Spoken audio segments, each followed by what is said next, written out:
এর আগে অনেক লক্ষ্মী পুজোর কথা আপনাদের বলেছি, তাই পৌষ লক্ষ্মীর কথা বলবো না তা কেমন করে হয়। আমাদের যাপনে পশ্চিমবঙ্গীয়দের পৌষ লক্ষ্মী কিন্তু একেবারে সম্পৃক্ত হয়ে রয়েছেন, কারণ সেখানেও কিন্তু নতুন ধানের সঙ্গে তার সম্পর্ক। আমাদের বাড়িতে হতো এই পুজোটা। শক্তি আরাধনার অন্যতম ক্ষেত্র আমাদের বাংলায় সারা বছর লক্ষ্মী পুজোর কিন্তু মহাধুম।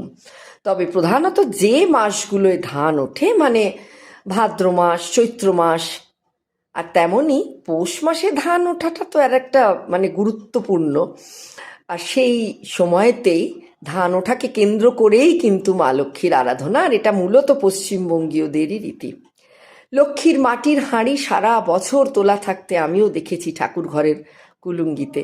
আর তার মধ্যে সারা বছরের জন্য তোলা ধানের মধ্যে থাকে লক্ষ্মীর বাহনস্বরূপ কাঠের পেঁচা, সিঁদুর কৌটো, কড়ি, চাল মাপার কুলকে, এসব। পৌষ লক্ষ্মীর পুজোয় সেই ধান বদল করে ফেলে দেওয়া হয় না, কিন্তু পুরনো ধানটা গরুকে খাওয়ানো হয় অথবা গঙ্গায় বা কোনো জলাশয়ে ভাসিয়ে দেওয়ার রীতি ছিল। আর নতুন ওঠা পৌষ মাসের ধানের বেদিতে মা লক্ষ্মীর অধিষ্ঠান হতো সেই পেঁচা, কুনকে, কড়ি, সিঁদুর কৌটো এসবের সঙ্গে। পুজো শেষে সেই ধান, সেই বছরের নতুন ধানটি আবার তোলা থাকতো সেই মাটির হাঁড়িতে। পিটুলি গোলার আলপনা দিতেন মা। আর এই পৌষ লক্ষ্মীর পুজোয় ভোগ কি ছিল অনেকেই জানেন তা হলো নতুন ওঠা গোবিন্দভোগ চাল আর খেজুরের গুড়ের পাটালি গুড়ের পায়েস, যার মধ্যে ভাসমান থাকতো রসালো দুধ পুলি। মানে নতুন চাল বেটে তা ঘি দিয়ে মণ্ড করে লেচি কেটে নিপুণ হাতে মা ঘিয়ের হাত করে বানাতেন পুলি পিঠে, আর তার ভেতরে পুর থাকতো নারকোল আর নতুন গুড়ে।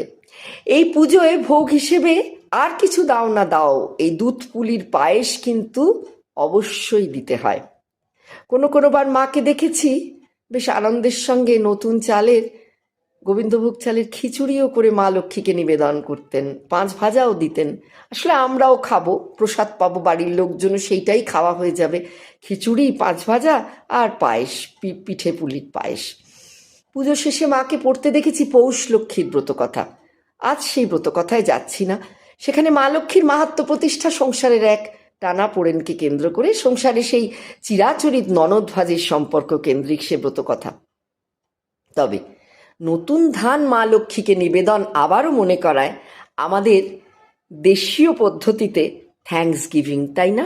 কার কার আছে এই নতুন ধানের বেদিতে লক্ষ্মী পুজো, পৌষ লক্ষ্মীর আরাধনা? জানাবেন কিন্তু, যারা সারা বছর ধরে